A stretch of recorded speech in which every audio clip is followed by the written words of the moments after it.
Indonesia merupakan negara yang memiliki jumlah penduduk terbesar keempat di dunia setelah India, Tiongkok, dan Amerika Serikat. Laju pertumbuhan penduduk 1,49% per tahun pada periode tahun 2000 hingga 2010 lebih tinggi jika dibandingkan dengan pada dekade sebelumnya, yaitu 1,45% per tahun. Sementara itu, Indonesia telah berhasil menurunkan angka kelahiran total dari 5,6 anak per wanita pada tahun 1970-an menjadi 2,6 anak per wanita pada tahun 2002. Namun, selama 10 tahun terakhir, angka kelahiran total Indonesia tertahan pada 2,6 anak per wanita. Pada saat bersamaan, angka kelahiran di kalangan remaja perempuan usia 15 hingga 19 tahun turun, namun tidak signifikan, dari 51 menjadi 48 kelahiran per 1000 remaja perempuan pada tahun 2012.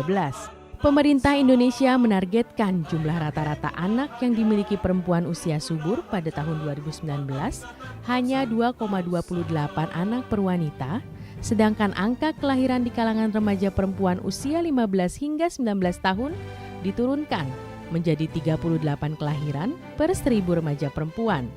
Di sisi lain, tingkat kesertaan ber-KB pasangan usia subur meningkat, namun tidak signifikan dalam 5 tahun terakhir dari 57,4% menjadi 57,9% pada tahun 2012.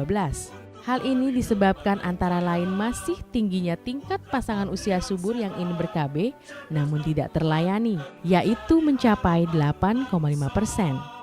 Masalah kependudukan di Indonesia diperumit juga dengan berbagai problem sosial kemasyarakatan yang serius, seperti kecenderungan menikah di usia muda dan memiliki anak ketika usia belum mencukupi atau gaya hidup bebas yang bergejala terutama di masyarakat perkotaan.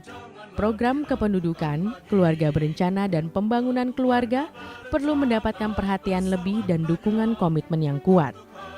Adapun komitmen pemerintah Indonesia terhadap program KKBPK tidak diragukan lagi.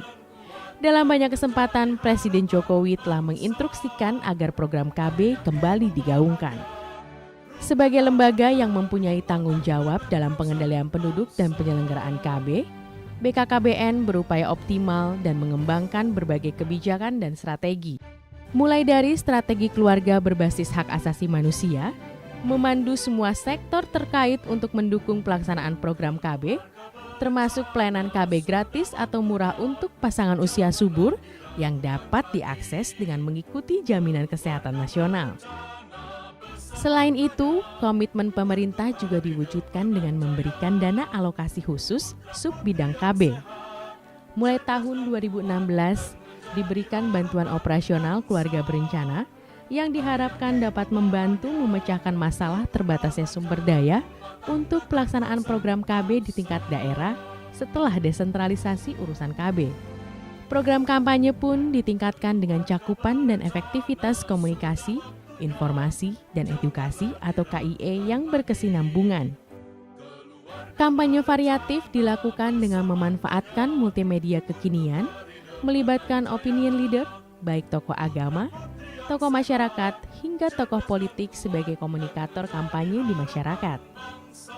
Merevisi komitmen dengan seluruh mitra termasuk TNI, Polri, BUMN, dan swasta. Karena keberhasilan program KKBPK di Indonesia selayaknya didukung semua kalangan. Membangun akses dan kualitas pelayanan KB secara merata dan mendorong pemakaian metode kontrasepsi jangka panjang serta pembinaan peserta KB aktif. Selain itu, meningkatkan pemahaman dan kesadaran remaja terhadap kesehatan reproduksi dan penyiapan keluarga dengan mengefektifkan program generasi berencana sebagai upaya dalam menunda usia perkawinan. Mengantisipasi bonus demografi dengan berbagai program yang lebih variatif dan inovatif, serta mengoptimalkan pendataan keluarga sebagai kontribusi dalam pengentasan kemiskinan. Dalam pembangunan karakter untuk mewujudkan nawacita, BKKBN mengkampanyekan revolusi mental berbasis keluarga. Setiap keluarga diharapkan dapat mengoptimalkan 8 fungsi keluarga.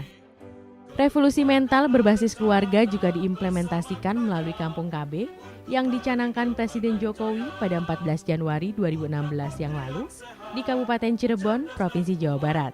Lokasi Kampung KB berada di daerah miskin padat penduduk, di mana keluarga, terutama ibu-ibu, dapat mengembangkan program bina keluarga balita, remaja, dan lansia. Kampung KB didesain sebagai upaya pemberdayaan masyarakat terhadap program KKBPK. Kegiatannya dikelola berdasarkan prinsip dari, oleh, dan untuk masyarakat itu sendiri.